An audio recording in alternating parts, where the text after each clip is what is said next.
The home has not failed because God has failed.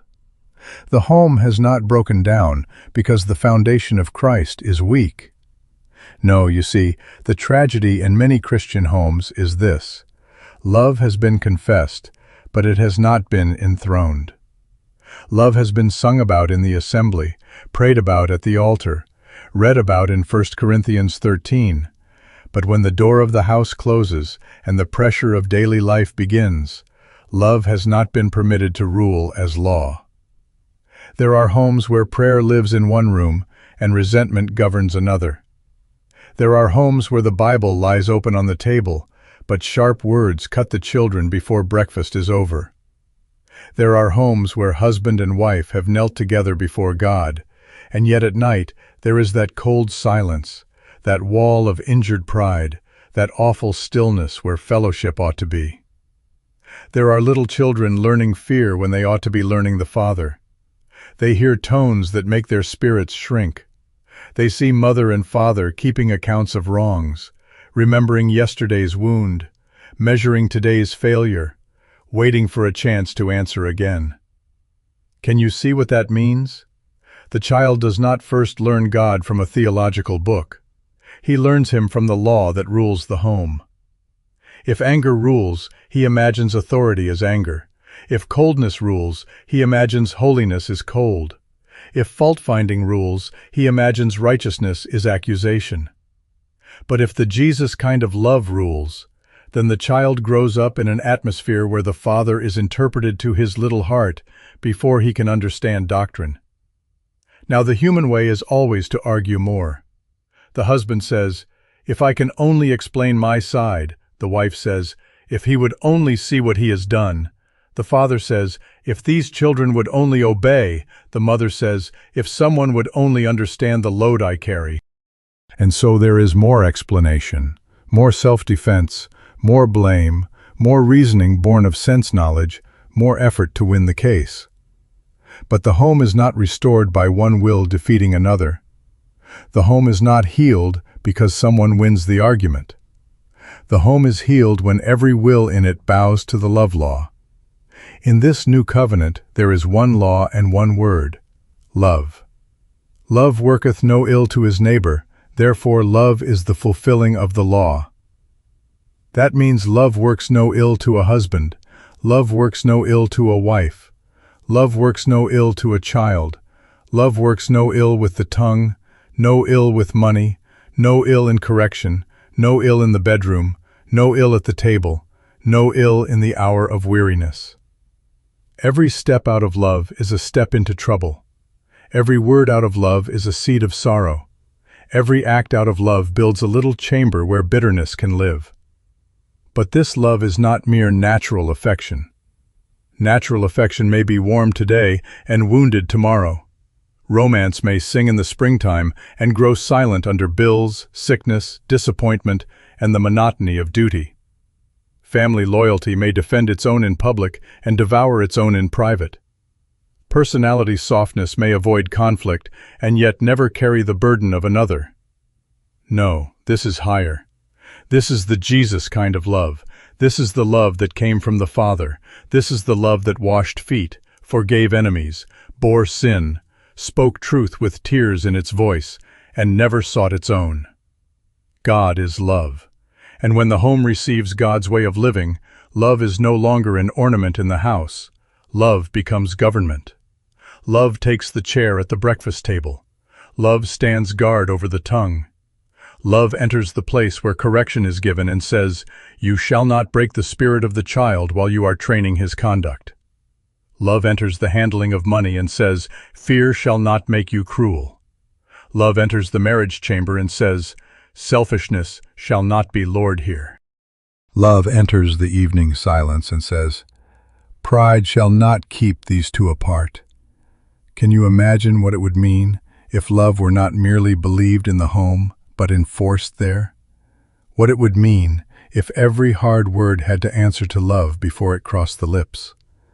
What it would mean if every correction, every decision, every purchase, every disappointment, every tired hour, every misunderstanding had to pass before the throne of the Jesus kind of love? That would be a new home. That would be a love home. That would be the beginning of heaven's dominion in the common rooms of life. The home has not failed. Love has been left unruled. And from this hour, the issue is not who was right last night, who suffered most, who began the trouble, or who has the strongest case. The issue is this: shall the Jesus kind of love have dominion here? Because a Christian home is never restored by winning arguments. It is restored when love is crowned king. Now you see, we must go deeper than the quarrel. We must go deeper than the tone of voice, deeper than the silence at the table, deeper than the sharp answer and the wounded look. Those are the branches. The root lies in this: the believer has not known what manner of life has been given him. He has been trying to get love from heaven as though love were far away, while the Father has already poured his own nature into the recreated spirit. God is love. That is not a figure of speech. That is not a beautiful sentence for a child's card. That is the unveiling of the nature of the Father. God does not merely have love. God is love. Love is his being. Love is his way of thinking. Love is his method of ruling. Love is his language. Love is his atmosphere. And when a man is born of God, he is not merely forgiven and left with the old selfish nature to do the best he can. No, he becomes a partaker of the divine nature. He receives eternal life, and that life is the life of love. Can you see what that would mean in a home? The husband who has been born again is not a natural man trying to imitate Jesus from a distance. The wife who has received eternal life is not a tired heart trying to manufacture tenderness out of exhausted nerves. The father, the mother, the child of God in that house has within him the very life of the Father. The Jesus kind of love has entered. The love that bore with Peter, the love that forgave the thief, the love that washed Judas's feet, the love that looked upon the multitude and was moved with compassion. That love has been shed abroad in our hearts by the Holy Spirit. This is where many have missed it. They have prayed, "Lord, send love into this home," when love was already there, bound by pride, silenced by reason, hindered by habit, kept in a little room while sense knowledge held the keys of the house. They have cried, "God, give me love for my husband," when the Father was saying, "My child, my love is in you. Let it have right of way." They have said, "I cannot love that woman. I cannot forgive that man. I cannot speak gently to that child after what has happened." And all the while the recreated spirit, the real man within, was crying out to live the love life. You see, human fondness is too weak for the strain of the home. Human fondness may smile when it is appreciated, but it turns cold when it is neglected. Human affection may give when it is praised, but it withholds when it is wounded. Natural love has its limits. It keeps accounts. It says, "I have done enough. I have suffered enough. I will not be the one to yield again." But the Jesus kind of love is not natural affection stretched thin. It is not human sweetness educated by religion. It is the life of the Father poured into his children. It is God himself finding expression through a human voice, through human hands, through a tired mother, through a misunderstood father, through a wounded husband, through a lonely wife. That is why a Christian home can have faith and still have tension. They may believe the Bible, they may pray before meals, they may attend the assembly, they may speak about the Lord, and yet, in the government of the home, reason sits on the throne. Pride gives the orders. Old habits choose the words. Sense knowledge interprets every look and every silence. The husband says, "I know what she meant by that." The wife says, "I know why he came home that way." The parent says, "If I do not crush this will, I shall lose control." And love, the new nature, stands within, grieved and unrecognized, waiting for permission to rule. Reason is so self-assertive.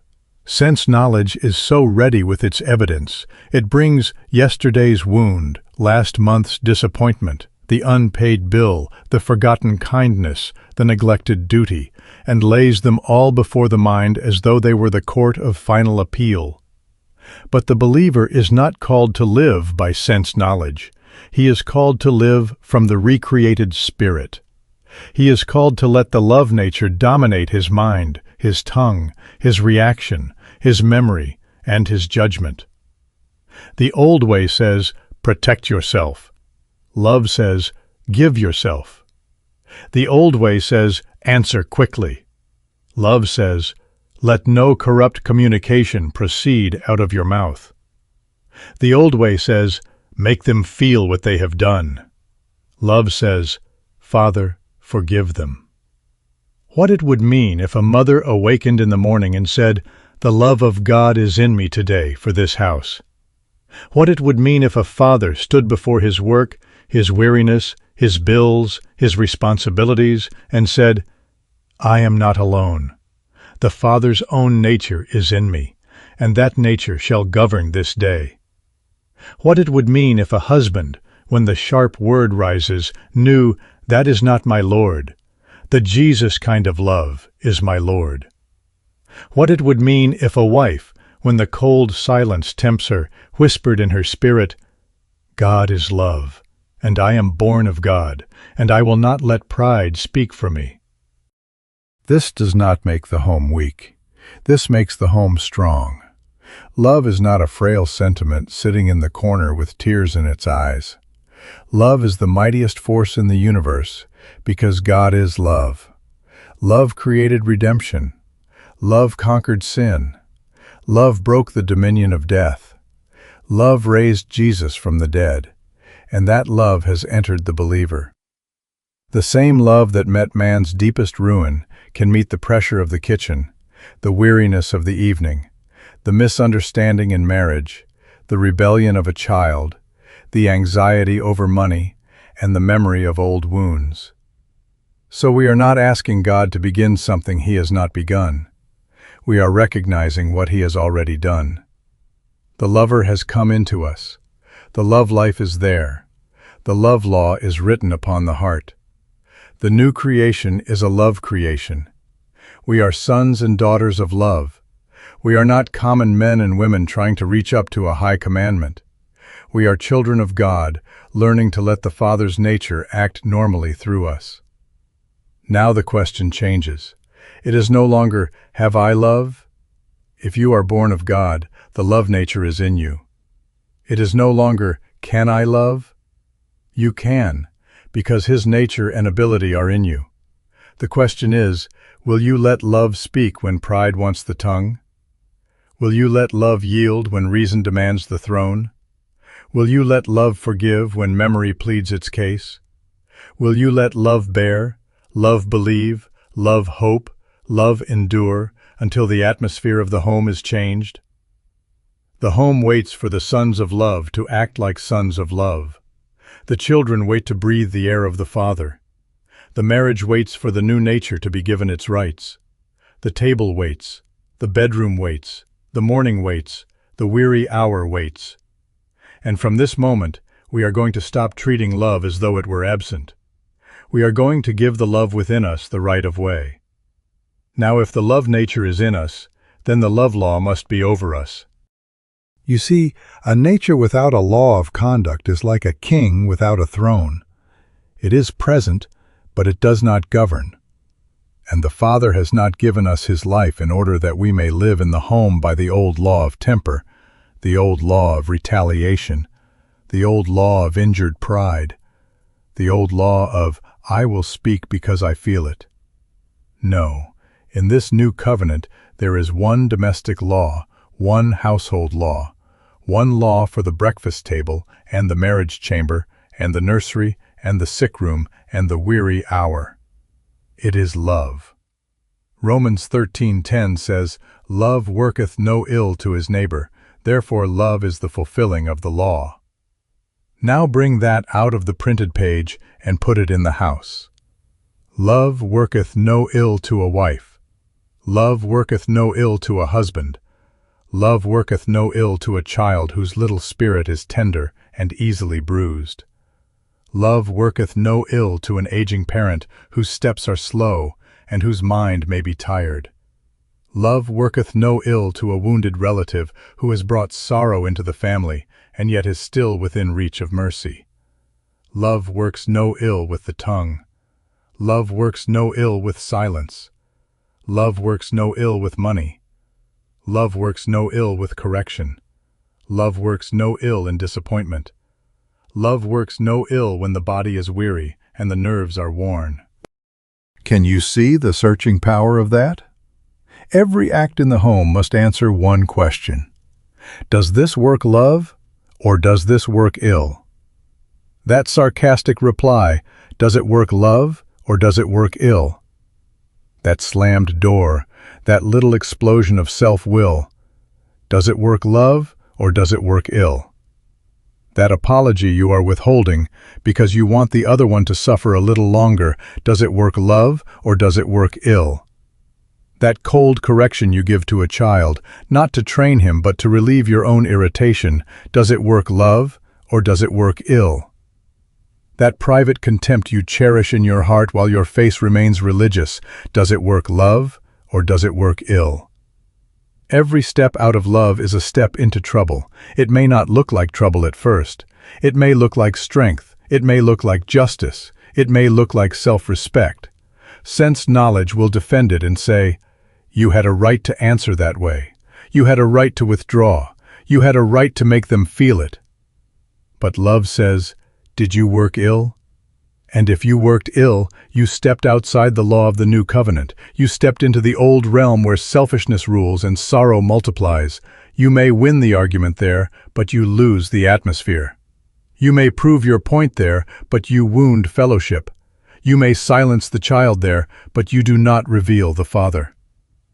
Now do not confuse this with a lawless affection that has no righteousness in it. Natural love is often lawless. It says, I love you when you please me. I love you when you agree with me. I love you when you make me proud. I love you when you meet my need. But if you disappoint me, if you resist me, if you embarrass me, if you touch my selfishness, then I will become cold, hard, cutting, and severe. That is not covenant love. That is natural affection under the dominion of self. The Jesus kind of love says something higher. It says, I will act like the Father even when my senses protest. I will speak as one born of love even when my feelings are wounded. I will not allow pride to choose my words. I will not allow resentment to interpret your weakness. I will not allow revenge to become the spirit of this room. This love is not blind. It does not call sin righteousness. It does not excuse cruelty. It does not surrender wisdom. It does not say that abuse is holy or that wrongdoing must never be faced. No, love is the very nature of God, and God is light as well as love. Love can correct. Love can set a boundary. Love can speak truth. Love can refuse evil. But love refuses to let hatred become the voice of correction. Love refuses to let cruelty become the method of discipline. Love refuses to let pride become the judge. Love refuses to let revenge sit at the head of the table. What would it mean if this law were enforced in the home? Not preached only, not admired only, not embroidered on the wall, but enforced. Before a father speaks in anger, love stands before him and says, will this work ill? Before a mother answers in weariness, love lays its hand upon her lips and says, is this the Father's way? Before a husband withdraws into silence, love asks, are you healing or are you punishing? Before a wife rehearses his failure again, love asks, are you building fellowship or are you feeding contempt? Before children learn to mock one another, love says, this house has another law. This is where the home begins to pass from confusion into dominion. Not because every personality is easy, not because every bill is paid, not because every wound has been explained, but because there is a throne in the house, and love is on it. There is a law in the house, and every word must bow to it. There is a life in the house, and that life is the life of God. The mother may be tired, but tiredness is not Lord. The father may be burdened, but burden is not Lord. The child may be difficult, but difficulty is not Lord. Money may cry out, reason may argue, sense knowledge may present its evidence, but the love law answers, love worketh no ill. And now we are brought to the first battlefield of this law. It is not far away. It is not in some public ministry. It is not in a great crisis before men. It is in the mouth. The first place the love law must be enforced is the tongue. For the tongue builds the atmosphere that children breathe, the atmosphere in which marriage either blooms or withers, the atmosphere in which faith either grows strong or becomes timid. If love is to rule the home, love must first take possession of the words of the home. The tongue is the little member that builds the climate of the home. You see, a house is not wounded chiefly by the great storm that comes once in a year. It is wounded by the daily drip of words that have never passed through love. It is wounded in the kitchen when breakfast is hurried and the first voice of the morning is sharp. It is wounded in the hallway when a father comes in from the day's labor and brings the dust of the world upon his tongue. It is wounded in the car when the children sit in the back seat and listen to mother and father rehearse the failures of one another. It is wounded at the family table when food is provided for the body, but accusation is served to the spirit. Can you see what repeated words do? They make an atmosphere. One hard word may be forgiven, but a habit of hard words becomes weather. One sarcastic answer may pass, but sarcasm repeated becomes the air little hearts must breathe. One bitter sentence may be repented of, but bitterness enthroned becomes the law of the room. And children are breathing it. They may not understand the doctrine of redemption. They may not be able to explain the difference between natural affection and the Jesus kind of love. But they know atmosphere. They know when peace is on the throne. They know when anger is king. They know when father's step in the hallway means safety, and they know when it means fear. The child is a silent witness. He sits there with his spoon in his little hand, or his school books before him, or his shoes untied by the door, and he listens. He knows more than we think he knows. He knows whether the words spoken in prayer have authority over the words spoken after prayer. He knows whether the Bible on the table governs the tongue at the table. He knows whether the love that is confessed in church is the law that rules the car on the way home. Long before adults admit that anger is ruling, the child has felt its dominion. Long before husband and wife name the coldness between them, the child has lived in its shadow. Can you imagine a little boy hearing his mother say, "I love your father," and then hearing her voice cut him as though he were an enemy? Can you imagine a little girl hearing her father say grace over the meal, and then hearing him speak to her mother with a tone that makes the room grow still? That child may not say it aloud, but something in him wonders, why do people who love one another sound like enemies? And that question is a wound. It is not merely a childish thought, it is a testimony in the court of the home. It says the love law has not yet taken possession of the tongue. Now love words are not weak words. Do not let sense knowledge deceive you there. The old nature says, if I speak softly, I shall lose authority. If I confess quickly, I shall be humiliated. If I refuse to answer sharply, they will take advantage of me. That is reason talking from the old realm. That is self defending its throne. Love words are not weak words. They are words under the lordship of the Father. They carry truth without poison. They carry correction without humiliation. They carry authority without cruelty. They can say, "My child, that was wrong," and yet never make the child feel unwanted. They can say, "Dear, we must face this," and yet never make a companion feel despised. They can rebuke disorder and still leave the fragrance of love in the room. The Jesus kind of love does not make the tongue silent when truth should be spoken. It makes the tongue clean. It does not make the Father powerless. It makes his authority redemptive. It does not make the mother timid. It makes her correction beautiful.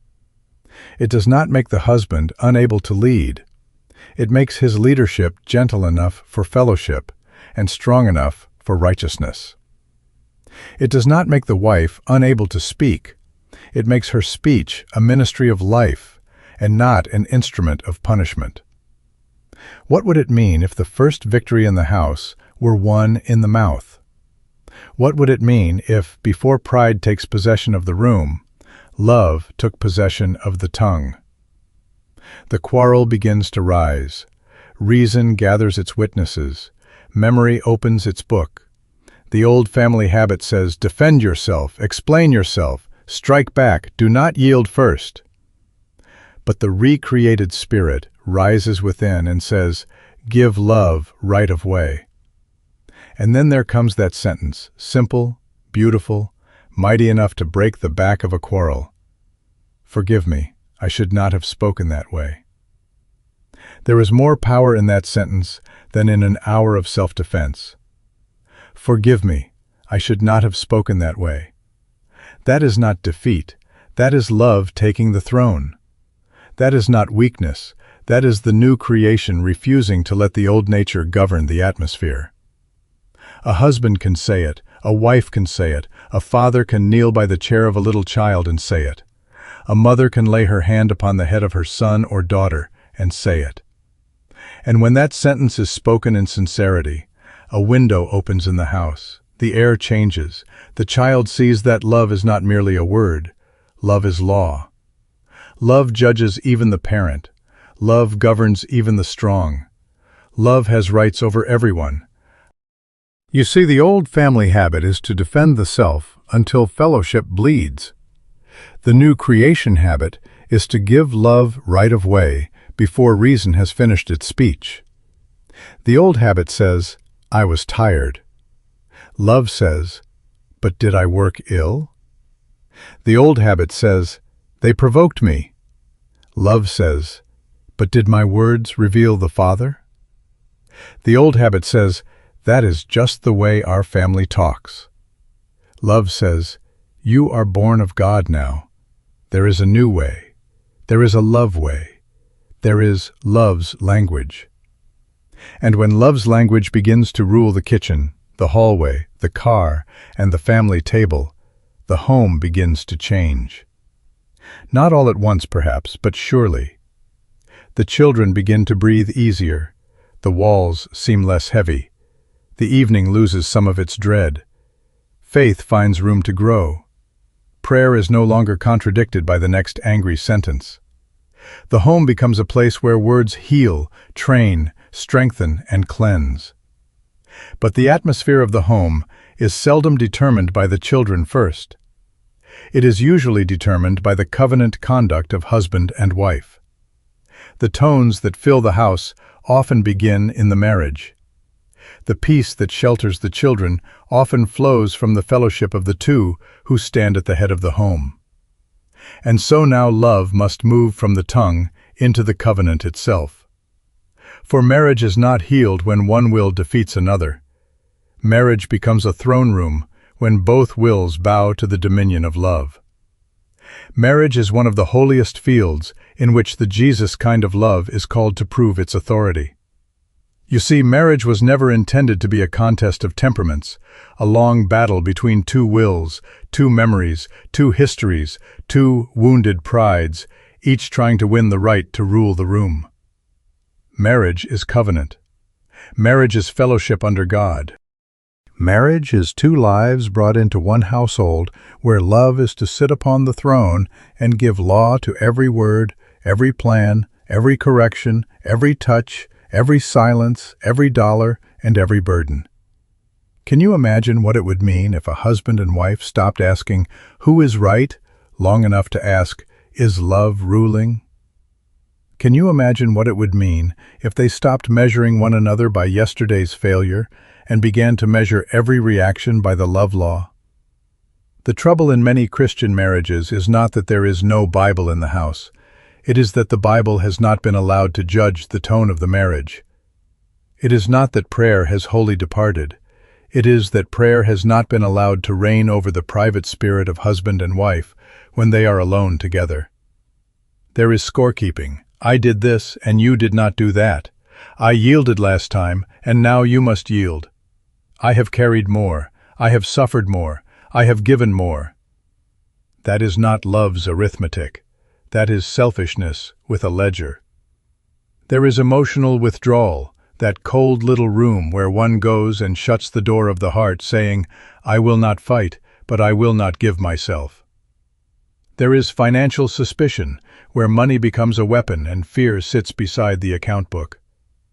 There is public criticism, where a husband lowers his wife before others with careless wit, or a wife uncovers her husband's weakness under the cloak of honesty. There is spiritual superiority, the cruelest kind of pride, where one says by look or tone, I am nearer to God than you are, while love is grieved at the door. And there is that quiet decision to stop serving, the hidden vow that says, I will do what is required, but I will no longer do it beautifully. These are not small things. They are little foxes that spoil the vine. They are the old nature seeking a throne and a covenant that belongs to God. Every time a husband uses strength to dominate instead of protect, he steps out of the love way. Every time a wife uses tenderness to manipulate or silence to punish, she steps out of the love way. Every time either one says, I will wait until the other changes, love is being denied its right of way. For the Jesus kind of love does not wait for the other will to bow before it obeys the Father. Love acts from its own nature. God is love. Now hear this carefully. A husband born of God has the ability of God in him to act beyond natural pride. A wife born of God has the ability of God in her to act beyond natural hurt. They are not two helpless people bound forever to the temper they inherited, the habits they learned, the wounds they endured, or the examples they saw. They are new creations. The love nature is in them. Eternal life is in them.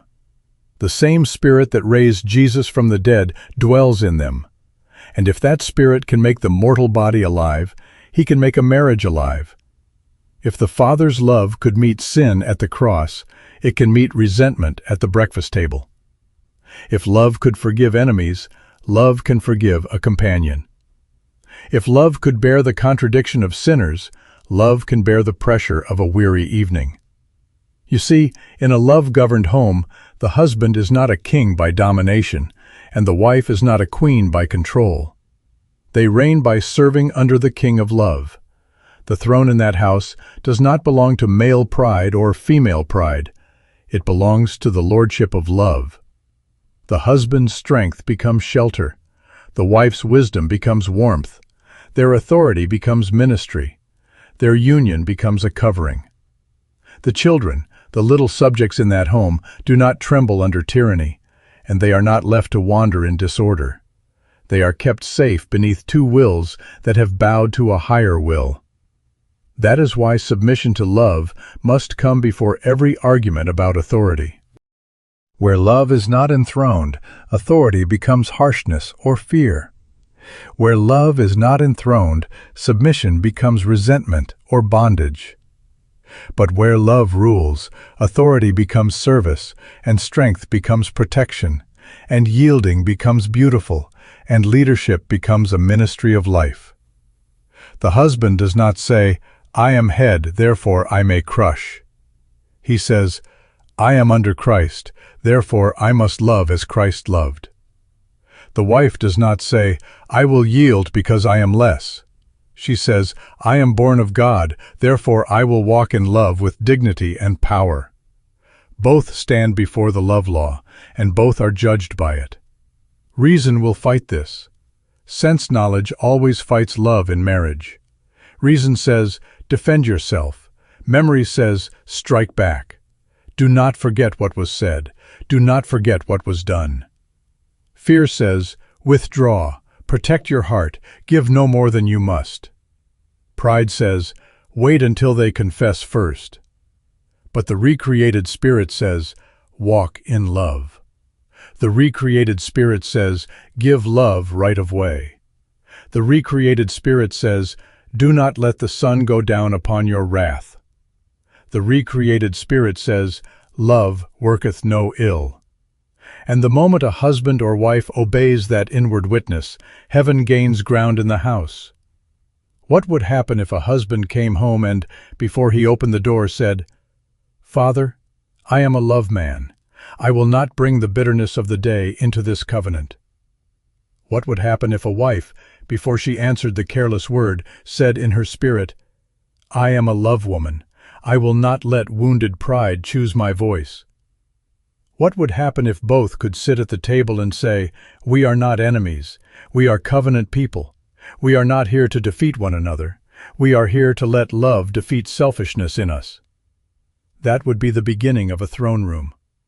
Not a perfect room, perhaps, not a room without tears, not a room without correction, not a room without honest words, but a room where love has the final word.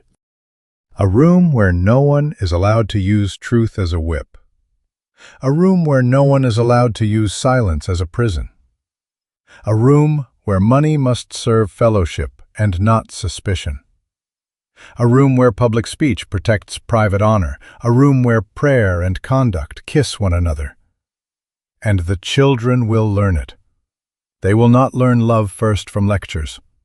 They will learn it by watching love enforce itself between father and mother. They will see anger rise and love master it. They will see apology humble the strong. They will see forgiveness cleanse the evening. They will see authority kneel to serve. They will see tenderness refuse to become weakness. And long before they can explain the doctrine, they will know the Father is like this. And if the children learn the Father by watching love rule father and mother, then parenting becomes one of the most sacred ministries in the earth. You see, a child is not merely being fed, clothed, corrected, educated, and sent to bed. A child is being formed. Something is writing itself into his spirit every day. The law that rules the home is becoming the law he thinks rules life. If anger rules the home, he will think strength is anger. If shame rules the home, he will think holiness is humiliation. If fear rules the home, he will think obedience is bought by terror. But if the Jesus kind of love rules the home, he begins to see a little picture of the Father. Now, this love law in parenting is not indulgence. Love does not let the child rule the house with selfishness. Love is not that weak, foolish affection that cannot say no. Love is not sentiment that smiles at rebellion and calls disorder childhood. No, God is love, and God trains his children. God corrects, God chastens, God teaches, but his correction comes out of his nature. His discipline is not temper, his patience is not carelessness, his firmness is not cruelty, his delight is not bribery. The Father's love governs correction, patience, discipline, and joy, until the child feels both the safety of being loved and the seriousness of righteousness. Can you imagine the mother awakening in the morning and before the little feet begin to run through the rooms, before breakfast is made, before shoes are found, before the school books are gathered, saying in her heart, Father, love is the first law of this day. Can you imagine the father rising from his bed and saying, I am a love man.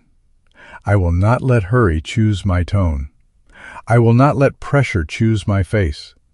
I will not let weariness make my children afraid of me. That is where the day is won. It is often won before the first task is done. It is won when tone bows to love. It is won when tenderness comes before hurry. It is won when the parent remembers, these little ones are not interruptions to my life. They are souls under my care. How many mornings have been wounded because the clock became lord of the house? The child is slow. The shoe is missing, the cup is spilled, the question is asked again. And sense knowledge says, explode, they must learn, they must move faster, you have no time for tenderness. But love says, will this work ill? Love says, can I train without bruising? Can I hurry without wounding? Can I correct without making this little heart feel unwanted? You see, a child corrected in love learns safety. He learns that wrong can be faced without love being withdrawn. He learns that correction is not rejection. But a child corrected in irritation learns fear and distance. He learns to hide. He learns to obey the face and not the heart. He learns to watch the mood of the parent instead of the will of the father. The love law refuses to shame a child. It will not say, "What is wrong with you?" as though the child were a failure in his being. It will not compare one child with another and make jealousy the schoolmaster of obedience. It will not curse a child's future with careless words, "You will never amount to anything. You always ruin things. You are just like so-and-so." Those are not love words. Those are death words. They do not belong in the mouth of a new creation. Love worketh no ill. Love does not make obedience the price of affection. Love does not say, "I love you when you perform, when you please me, when you make me proud, when you are convenient." The Father did not love us that way. While we were yet sinners, Christ died for us. Love came first, and then love trained us. This does not mean that every child is easy. Some children are strong of will, some are slow to listen, some carry wounds, some test the boundaries of the home until the parent feels the old nature rising like a storm. But we are not called to parent merely by natural patience. We are born of God, and God is love. The Jesus kind of love is in us to listen before exploding, to look into the eyes before issuing the sentence, to ask, "What is happening in this child?" before anger makes its judgment. Love can take the little one aside and correct privately when possible, instead of making his humiliation a public example. Love can speak firmly and still leave dignity standing. Love can say, "That was wrong, and we will make it right," without saying, "You are wrong in your very self." And love blesses. Oh, the children in our homes need more than correction. They need spoken confidence. They need to hear words that carry the fragrance of the Father. "I am thankful for you. God has put something beautiful in you. You can tell the truth. You can be kind. You can obey because Jesus is helping you." These are not empty flatteries. They are love words calling forth life. The parent who only corrects and never blesses has not yet learned the full language of love. The Father not only cleanses, He names. He not only disciplines, He delights. He not only points out the wrong path, He says, "This is my beloved." And when the parent sins in tone, love must judge the parent too. That is one of the holiest sights in a home. A father kneels beside the bed and says, "My child, forgive me. I spoke in anger. That was not the Father's way." A mother pauses in the kitchen and says, "Dear, I was wrong in my tone. I should have corrected you in love." Can you see what that does? It does not weaken authority. It purifies it. It teaches the child that no one is above the love law. It teaches that righteousness is not pretending never to fail, but returning quickly to love. It makes the gospel visible in the room. Children raised under that law become witnesses. They may sit in church and hear that God is love, but they have already seen something of it at breakfast. They hear that Jesus forgives, but they have watched forgiveness cleanse the living room. They hear that the Father is patient, but they have felt patience in the hands that trained them. They hear that the gospel changes life, and they can say, "I know, I have seen it at home." That is a sermon the world cannot easily deny. But many homes lose this atmosphere, not because the parents cease to believe, but because hidden pressures begin to speak louder than the Father. Bills come. Fatigue comes. Sickness comes. The body grows weary. The account book becomes heavy. The day's burdens crowd around the table. And unless the love law rules there also, those pressures will take the tongue, darken the face, harden the tone, and make the children breathe anxiety instead of peace. Therefore, love must go with us into the ordinary burdens of the house. Bills, weariness, and pressure must also obey love. Now this is where many people lose the victory. They can speak beautifully of love in the meeting. They can say, "God is love," while the song is being sung. They can feel tenderness when prayer is being offered. But Monday morning comes, and the rent is due. Tuesday comes, and the body is weary. Wednesday comes, and the children are restless. Thursday comes, and there is misunderstanding between husband and wife. Friday comes, and disappointment sits down at the table. Then we discover whether love has been a feeling or a law. You see, the Jesus kind of love was never given to us for Sunday only. It was given to reign in the unromantic places. It was given for the account book, for the sink filled with dishes, for the child with fever in the night, for the long day at work, for the meal that must be prepared when the body aches, for the schedule that breaks down, for the promise that was forgotten, for the expectation that was not met. If love cannot rule there, it has not yet been enthroned in the home. The love law must rule the ordinary pressures of the house, or those pressures will rule the people inside it. Pressure is a strange thing. It seems to come from the outside, but it reveals what has been allowed to rule on the inside. When money is tight, voices often harden. When the body is tired, patience disappears. When plans fail, blame walks in. When sickness enters, tenderness is tested.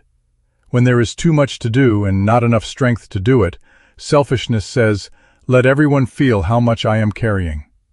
Sense knowledge says, "You have a right to speak sharply. You have a right to withdraw. You have a right to make them know how heavy this is." But love says, "I may be under pressure, but pressure is not my lord.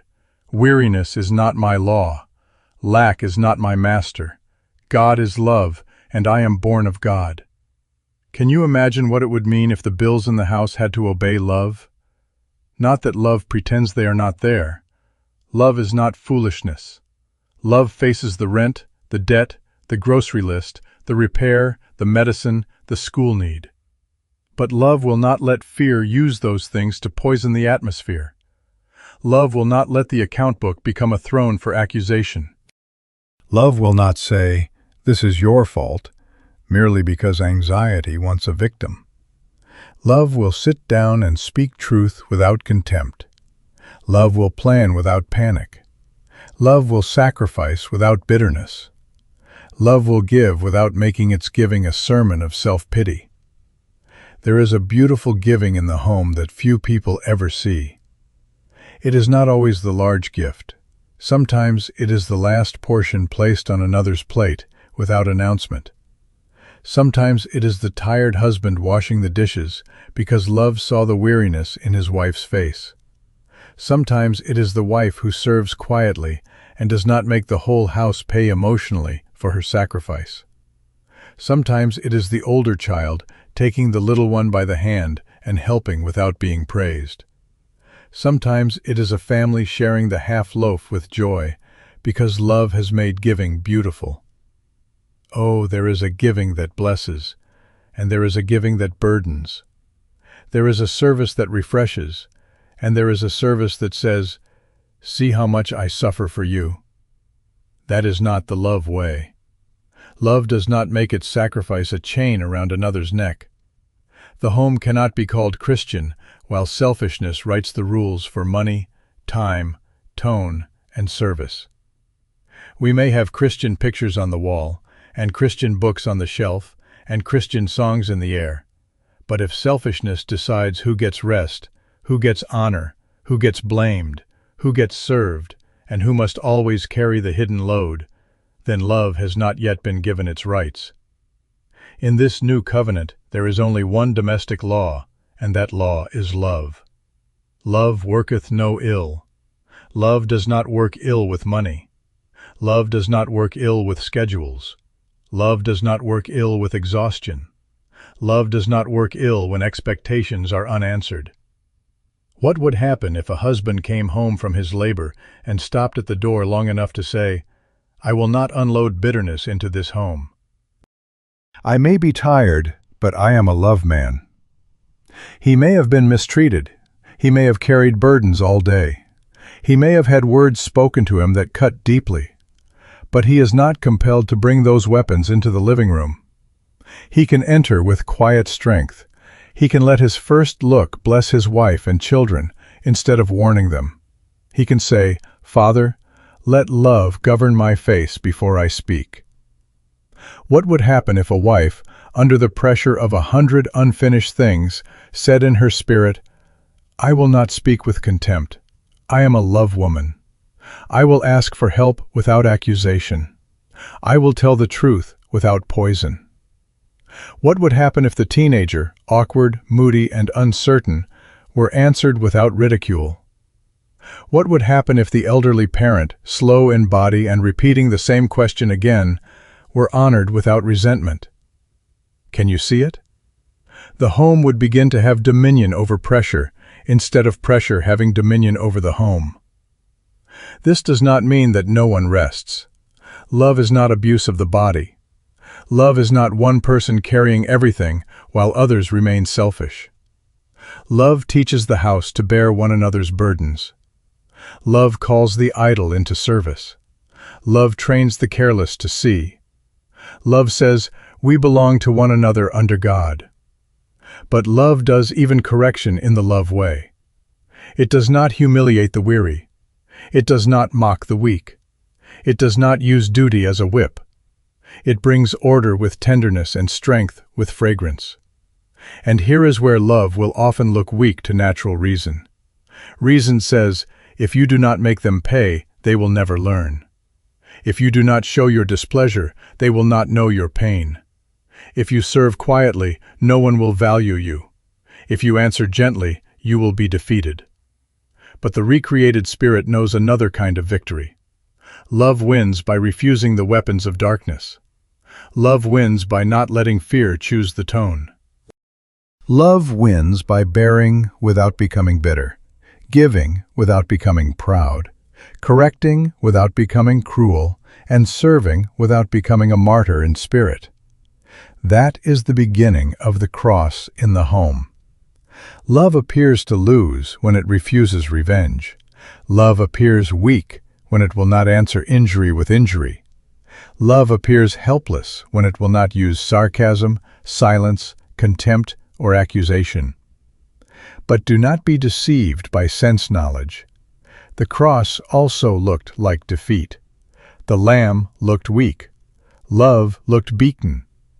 Yet that was God's method of victory. And the home that learns this secret will find that the ordinary pressures of life, the rent, the bills, the fatigue, the sickness, the chores, the disappointments, can no longer steal the atmosphere of peace when love has been allowed to reign. The cross was love's method of war on sin. You see, God did not meet hatred with hatred. He did not meet accusation with revenge. He did not meet cruelty by becoming cruel. When man struck him, love bore it. When man mocked him, love answered with forgiveness. When sin lifted its hands against the Son of God, love did not call for 12 legions of angels to make a display of power before the eyes of sense knowledge. Love yielded to the Father. Love trusted the Father. Love went down into apparent defeat, and there, in the deepest place of human shame, love conquered. Can you see what that means for a wounded home? We have thought that victory meant proving our point, winning the argument, making the other person feel what we felt, carrying the old injury into every new conversation until the debt was paid. But that is not the cross. That is not the Jesus kind of love. The cross never says that sin is harmless. The cross never says that cruelty is right. The cross never calls darkness light. No, the cross judges sin more deeply than any human anger ever could. But it judges sin without taking sin's weapons into its own hands. Love refuses to become the thing it is overcoming. That is where the home must learn the Lamb's secret. There are houses where old words still live. They were spoken 10 years ago, but they sit at the table every evening. There are marriages where one failure has become a prison. There are parents who cannot forget the wound of a child, and children who cannot forget the harshness of a parent. There are brothers and sisters who carry a little court of accusation in their hearts, and every time pressure comes, the record is opened again. You always. You never. I remember. This is what you did. You see, memory becomes a throne when love is not ruling. But the cross says, the old account must come under love. The cross says, I will not let yesterday choose my spirit today. The cross says, I will not use truth as a spear. I will not use memory as a whip. I will not make my wound the lord of my tongue. Oh, that is victory. Sense knowledge does not understand it. Reason says if you stop repeating it, they will escape. If you forgive, you will lose. If you soften first, you will be humiliated. If you bless where you have been blamed, you will be weak. But reason has always stumbled at the cross. The cross looked weak until the tomb was empty. Love may have to be the first to apologize. Love may have to say, "Dear, forgive me. My tone was wrong."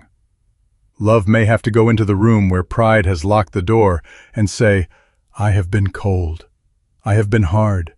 I have used silence against you." Love may have to be the first to soften the face, the first to lower the voice, the first to stop repeating history, the first to give honor where honor has not been returned. That is not natural love. Natural love bargains. Natural love says, "I will if you will." Natural love loves its friends and withdraws from its offenders. But the Jesus kind of love has another source. It is born of God. God is love. Do not misunderstand this love way. Cross-shaped love is not permission for one person to keep destroying another. Love does not ask a child to call cruelty discipline. Love does not ask a wife or husband to pretend that harm is holiness. Love brings light. Love speaks truth. Love seeks righteousness.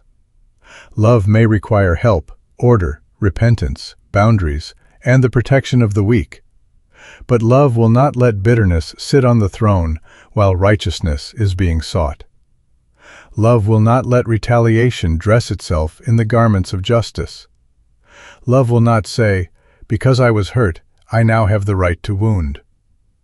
No one sins who walks in love. This is spiritual mastery. It is not passivity, it is dominion. The man who can be insulted and not become insulting has found a power the world does not know.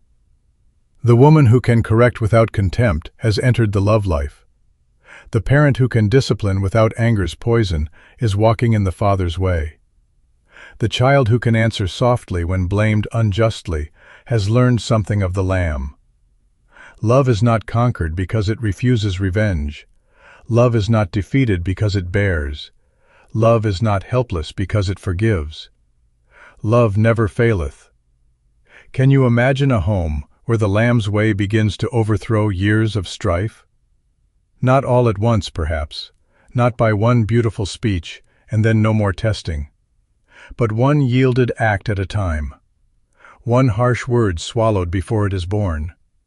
One apology made before night falls.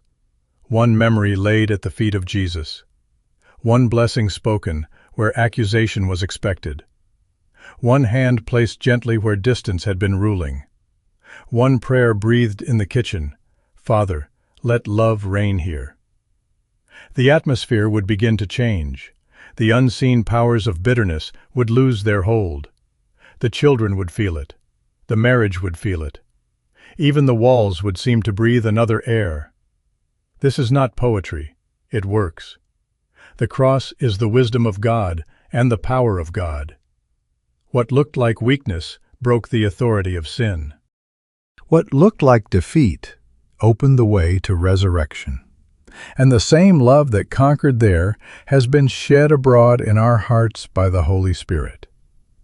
We are not trying to imitate Calvary with human strength. The love nature of God is in us. The Lamb life is in us. The risen Christ is in us. As He is, so are we in this world. And the first world we must conquer is the little world called home. Now we must come to the place of decision. It is not enough to admire love. It is not enough to weep over the cross and then return home with the old tongue, the old temper, the old silences, the old accusations. The love law must be enforced. It must be given the right to stop us, to correct us, to humble us, to command us. We are going to let love rule over reason. We are going to let love judge our words. We are going to let love take the government of the house. The Lamb has shown us the way of victory. Now the home must deliberately bow to his law. Then let the house say it. Let it not be hidden in the mind as a beautiful thought. Let it not remain in the heart as a holy wish. Let it come out where angels can hear it, where demons can hear it, where husband and wife can hear it, where children can hear it, where the very atmosphere of the home can feel the authority of it. In this house, the Jesus kind of love is law. You see, a law that is not enforced is only a decoration. Many homes have admired love. They have sung of love. They have framed scriptures about love and hung them on the wall. They have heard sermons on love and said, "That is true." But the old voice still ruled. The old temper still had right of way. The old resentment still sat in the high place. The old selfishness still decided who would be served and who would be forgotten. That cannot be. Love must not be a visitor in the Christian home. Love must be Lord there. The love law must have the right to interrupt every sentence, every reaction, every habit, every memory, every plan. Now say it in your spirit, and then say it with your life. Love has right of way here. Harshness has no legal standing here. Resentment has no throne here. Selfishness has no voice of command here. Fear shall not govern the face. Weariness shall not govern the tongue. Money shall not govern the marriage. The past shall not govern the table. Pride shall not govern the apology. Sense knowledge shall not govern the hour of injury. God is love, and we are born of God. Therefore this home belongs to love. Can you imagine what it would mean if every member of the household understood that one law? Not 10 laws written in anger after a quarrel. Not a set of threats made because someone has failed. Not human control dressed in religious language. But one holy domestic law. Love worketh no ill. Before I speak, I must ask, will this work love? Before I correct, will this work love? Before I spend, before I refuse, before I answer, before I withdraw, before I remember an old wound, will this work love? Or will this work ill? That question would become a judge in the heart. It would stop many words before they were born. It would close the door against many storms before they entered the room. Love will govern speech. That means the sharp answer must lose its authority. Sarcasm must be dethroned. The cutting sentence that has been used so long that everyone knows when it is coming must be crucified. Love words must take possession of the mouth. A husband may still speak truth, but he will not speak it like a sword dipped in poison. A wife may still name a burden, but she will not name it with contempt. A parent may still correct the child, but correction will come with the fragrance of the Father upon it. Children may still be taught to obey, but they will not be trained under the shadow of words that wound their little spirits. Love will govern marriage. The husband will not say, "Because I am the head, I may be hard." No, the head of the church gave himself. The wife will not say, "Because I have been hurt, I may be cold." No, the Jesus kind of love refuses to let injury become Lord. 2 wills will bow before one throne. Not my victory over you, not your victory over me, but love's victory over both of us. Oh, what a holy thing marriage becomes when both say, "I will not use my strength against you. I will not use my weakness against you. I will not use silence against you. I will walk in love with you." Love will govern money. The bill will not be allowed to make the home bitter. The lack will not be allowed to make the mouth cruel. The abundance will not be allowed to make the heart proud. The spending, the saving, the giving, the sharing, the sacrifices nobody sees, all of it must come under love. Love will not hide selfish purchases and call it freedom. Love will not make another beg for what righteousness requires. Love will not use money as a whip or a reward for emotional obedience. Money must become a servant in the love home, not a throne. Love will govern meals. The table is not a small thing. It is one of the altars of the home. Around it, children learn whether life is safe, whether words are gentle, whether burdens may be shared, whether faces can soften after a hard day. Let no meal become a court of accusation. Let no table become a battlefield of old wrongs. Let thanksgiving sit there. Let patience sit there. Let laughter that is clean and tender sit there. Let the weakest one at the table feel protected. You can judge the love law in a house by how it treats the weakest person in it. Love will govern apologies. No one in the home is too great to say, "Forgive me." The father is not too great. The mother is not too great. The older child is not too great. The one who earns the money is not too great. The one who has suffered most is not too great. Pride says, "I will not humble myself." Love says, "I will not let pride poison this room another hour." And what a cleansing comes when the first apology is obeyed. Sometimes one sentence spoken in love will do what years of argument could never do. "Dear, forgive me. I was wrong." There is a resurrection sound in those words when they are born of the recreated spirit. Love will govern forgiveness. The old grudge must come down. That secret account that has been kept and added to through the years must be surrendered to the Lamb. You may remember, but memory shall not reign. You may need wisdom, and you may need order, and you may need truth, but bitterness shall not be your counselor. We are going to walk in love when sense knowledge demands self-defense. We are going to give the recreated spirit right of way when reason says, "Hold the wound, protect the grudge, repeat the story." No, we are love men and love women. We are children of love. We belong to another kingdom. Now do not let this be a beautiful moment only. Do not let the impulse of the Spirit die without action. Before the sun goes down, obey love somewhere. Speak one apology, end one cold silence. Bless one child with words that carry life. Serve one spouse without making your service heavy. Release one grudge that has had a room in your heart too long. Correct one habit of speech, change one tone, stop one accusation, refuse one old weapon. Love becomes enforceable when the first act is obeyed. We are going to let love rule over reason. We are going to let love rule over pride. We are going to let love rule over the body when it is weary, over the mind when it is anxious, over the tongue when it is tempted, over the memory when it is wounded. We are going to walk in love. We are going to make the home a love realm.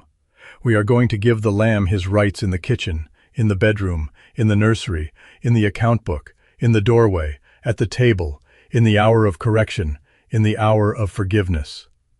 And when that happens, the home will not remain hidden. A love-governed home has a voice. The neighbors will feel it. The church will be strengthened by it. The workplace will receive men and women who carry another atmosphere. The children will carry it into their children's homes. The generations will hear the testimony, not merely that we believed in love, but that we bowed to it. The home becomes the first sermon. The house becomes a witness, and the world, weary with strife and hungry for reality, will begin to see what it means when God is love and love is allowed to reign. And when that happens, when love is no longer a doctrine kept for the meeting, but a law obeyed in the house, the home becomes a light that cannot be hidden. You see, the world has heard many sermons. It has heard our arguments, our explanations, our defenses, our songs, our creeds. But it is waiting to see a home where God is love, and love has the throne. It is waiting to see a husband and wife who have learned the Lamb's way. It is waiting to see children who are not trained by fear, but formed in the atmosphere of the Father. It is waiting to see a table where peace has conquered harshness, a kitchen where service has conquered selfishness, a bedroom where covenant has conquered pride, a doorway where blessing meets the weary one before accusation can speak. Can you imagine what it would mean if one home became a love home, and then another, and then another? The same Jesus kind of love that heals a kitchen can heal a church. The same love law that stops a cutting word at the family table can stop strife in a congregation. The same love life that teaches a father to ask forgiveness of a child can teach leaders to walk humbly with one another. The same love way that makes money a servant in the house can make business, labor, and service beautiful in the world. Love is revolutionary. It begins in the recreated spirit, but it does not stay hidden there. It moves into the voice, into the face, into the hand, into the home, into the church, into the office, into the street, into the nation. Do not make love small. Do not treat it as one domestic improvement among many. It is not merely a better tone, though it will change the tone. It is not merely a happier marriage, though it will save marriages from the poison of contempt. It is not merely a kinder parenting method, though it will spare children many secret wounds. Love is God's cure for the strife that begins in the human heart and then spreads through society like a sickness. Selfishness in the heart becomes quarrels in the home. Quarrels in the home become bitterness in the church. Bitterness in the church becomes suspicion in the community. Suspicion in the community becomes hatred between classes, races, nations, and peoples. But the Jesus kind of love breaks the current at its source. God is love. What would it mean if Christian homes became love homes? There would be fewer children growing up with the name of God on the wall and fear in their hearts. There would be fewer sons and daughters who think the father is harsh because the home misrepresented him. There would be fewer marriages where the Bible is honored in speech and contempt is practiced in secret. There would be fewer churches filled with people who know how to speak faith in public and practice cruelty in private. Oh, the tragedy of public religion and private bitterness. The world sees it. The children feel it. The wounded remember it. But love can cleanse it. Love can restore the witness. Love can make the home the first sermon the world can believe. This is why the love law must not stop with you alone. Teach it to the family. Speak it to your children until they know that love worketh no ill. Say it at the table, not as a cold command, but as the living law of the house. Tell them, we are love people. We do not wound one another for pleasure. We do not carry bitterness as treasure. We do not let pride keep us from saying, forgive me. Speak it to friends. Share it with believers. Carry it into the church. Make the love law a living conversation among the saints. Ask one another, not with accusation, but with holy tenderness, are we walking in love? Is this the Jesus kind of love? Does this work love, or does it work ill? You see, this message has been put into your hands now. You cannot say you did not know. God is love. You are born of God. The love nature is in you. The law is clear. The home is waiting. The wounded room is waiting. The child is waiting. The husband is waiting. The wife is waiting. The old silence is waiting. The apology is waiting. The conversation is waiting. The first act of obedience is waiting. What are you going to do about it? Do not let another day pass with love unenforced. Do not let another meal be ruled by irritation. Do not let another night fall on an unyielded apology. Do not let another child go to sleep wondering whether tenderness is safe. Do not let another Sabbath find you singing of love while the house remains under the government of pride. Give your spirit right away. Let the Father have His way in the house. Let the Jesus kind of love reign in every word, every reaction, every correction, every embrace, every dollar, every memory, every plan. We are going to walk in love. We are going to make our homes love homes. We are going to give the Lamb his rights where life is actually lived. And as love reigns there, the light will go out from the windows, from the doors, from the children, from the marriage, from the daily conduct of ordinary men and women made uncommon by God's nature within them. The house will become a witness. The home will become a sermon. And the world, tired of strife and hungry for reality, will see in us the living proof that love never fails.